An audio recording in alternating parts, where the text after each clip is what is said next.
अस्सलाम वालेकुम नाजरीन, आज की इस वीडियो में दो तीन अहम मौज़ूआत के मुख्तलिफ पहलुओं का जायज़ा लेने की कोशिश करेंगे।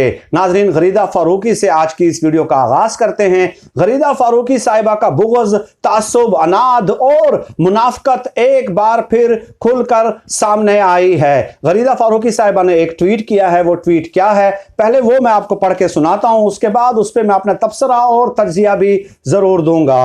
गरीदा फ़ारूकी साहिबा कहती हैं कि तहरीक इंसाफ के अरकान, हामियों, सोशल मीडिया सेल की जानिब से फौज के खिलाफ हर्जा सिराई इंतहाई अफसोसनाक और काबिले मजम्मत है। पूरी दुनिया के सामने पाक फौज पर हमले किए जा रहे हैं और पाक फौज के वकार और इदारे को बदनाम किया जा रहा है। हत्ता के भारत तक में मनफी कैंपेन का असर पहुंच गया है। वहां से सहाफ़ी कॉल करके पूछ रहे हैं कि ये सब क्या हो रहा है। गोया भारतीय सहाफ़ी गरीदा फ़ारूकी से सवाल कर रहे हैं, इन्वेस्टिगेशन कर रहे हैं, गुफ्तो शनीद कर रहे हैं कि गरीदा फ़ारूकी साहिबा तहरीक इंसाफ के जो हामी और अरकान हैं वो पाक फौज पे हमले क्यों कर रहे हैं। यानी इससे बढ़ के क्या कोई मुनाफ़क़त आपने आज तक पाकिस्तान में मुलाहिज़ा की है? ये है इन लोगों का दोहरा किरदार, जिससे ये तमाम लोग मुतनफ़्फ़िर हैं। आम लोग सोशल मीडिया की जानिब क्यों आए हैं? क्यों सोशल मीडिया को पजीराई मिल रही है? क्योंकि वो इन लोगों के डबल स्टैंडर्ड से, मुनाफिकाना तज्ज़ियों और तबसरों से मायूस हो गए हैं, बल्कि नफरत करते हैं लोग इनसे। यकीन करें, लोग इनसे नफरत करने लग गए हैं।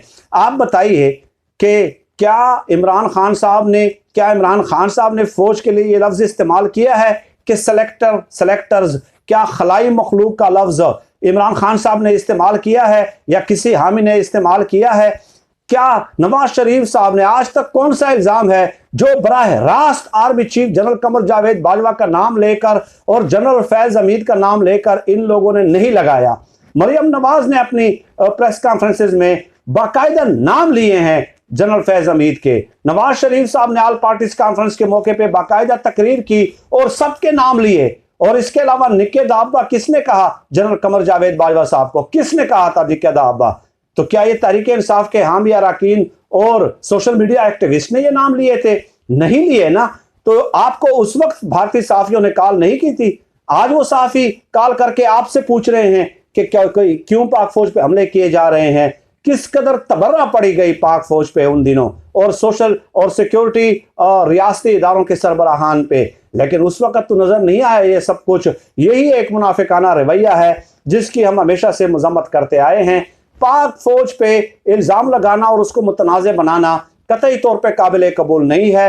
मेरे ख्याल में, मेरी नज़रों से ऐसे कोई सोशल मीडिया वाले नहीं गुजरे यूट्यूबर्स जो तहरीक इंसाफ के हामी हों और उन्होंने इस किस्म के अल्फाज का या जज्बात का इजहार किया हो पाक फौज के हवाले से या उनके हवाले से कोई इल्ज़ामात लगाए हों। और दूसरी बात यह है कि भारतीय सहाफ़ी इनसे सवाल क्यों पूछ रहे हैं? भाई, भारतीय मीडिया चाहे अपना रियासत उनकी गलती पे भी हो तो वो अपनी रियासत के साथ खड़े हो जाते हैं, लेकिन हमारे जो सहाफ़ी हैं, जो ज़्यादातर हैं, जो शरीफ खानदान के वफादार और हिमायती हैं, वो हमेशा हमारे इदारे को और हमारे मुल्क को बदनाम करने की कोशिश करते हैं। उन्हें एक शख्सियत नज़र आती है, उन्हें वो टारगेट करते हैं और उनकी आड़ में मुल्क और रियासत की बदनामी का मूजब और सबब बनते हैं। ये गरीदा फ़ारूकी के लिए भी सबक है। तो चुनांचे आप जितना भी इख्तलाफ करें भारतीय सहाफ़ियों के साथ और आप उनकी इल्मियत पे सवालात उठाएं, पाकिस्तान दुश्मनी पे सवालात उठाएं, और डेफिनेटली वो दुरुस्त हैं, लेकिन ये भी दुरुस्त है कि वो इनकी तरह पाकिस्तान को बदनाम करने की, अपने मुल्क को बदनाम करने की मुहिम में वो पेश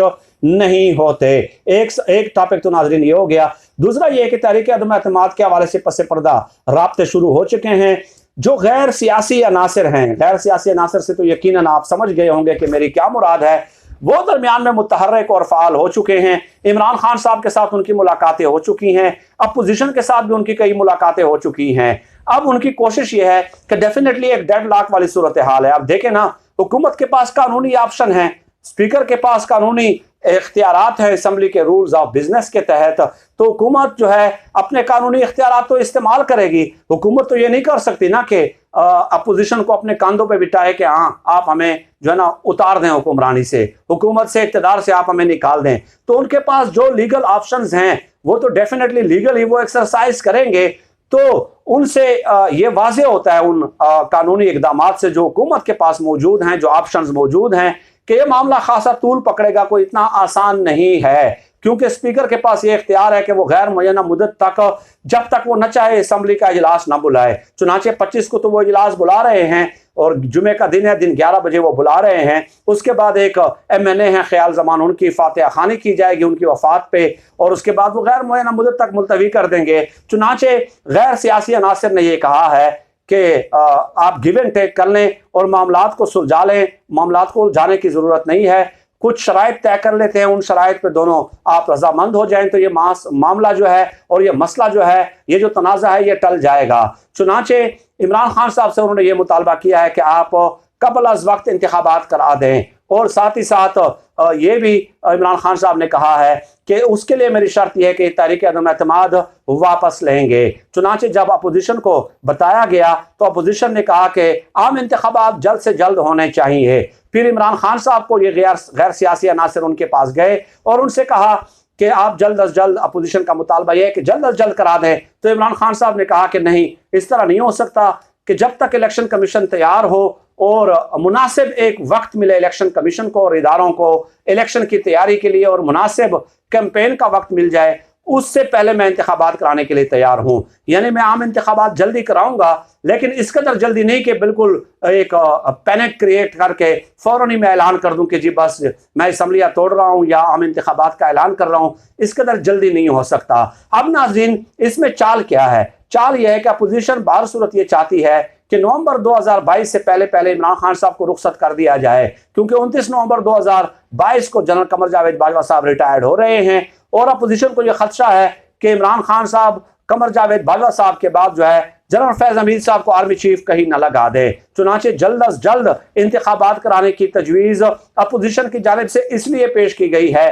कि बहर सूरत अक्टूबर और सितंबर से पहले पहले इमरान खान साहब जो है आम इंतखाबात का ऐलान अगर कर दें तो उनका ये जो दरीना ख्वाब है ये पूरा हो जाएगा। लेकिन डेफिनेटली इमरान खान साहब को भी तमाम हालात का और हक़ाइक़ का इदराक है, इसलिए वो जल्दबाजी में ऐसा फैसला नहीं करने जा रहे। तो लेट अस सी कि ये कब मुत्तफिक होते हैं या नहीं होते। लेकिन चाहे अपोजिशन को पूरे मुल्क में आग ही लगानी क्यों ना पड़ जाए, उन्होंने हालात ऐसे पैदा करने हैं कि नवंबर 2022 से पहले पहले इमरान खान साहब को बाहर सूरत रुखसत करना है, क्योंकि जनरल फैज हमीद साहब अगर आर्मी चीफ लग जाते हैं तो उसके बाद डेफिनेटली आपने देखा नहीं कि किस तरह के इल्जाम लगाए हैं। गरीदा फारूकी साहब, आपने नहीं देखा कि किस तरह का इल्जाम है जो जनरल फैज हमीद पे नहीं लगाया गया।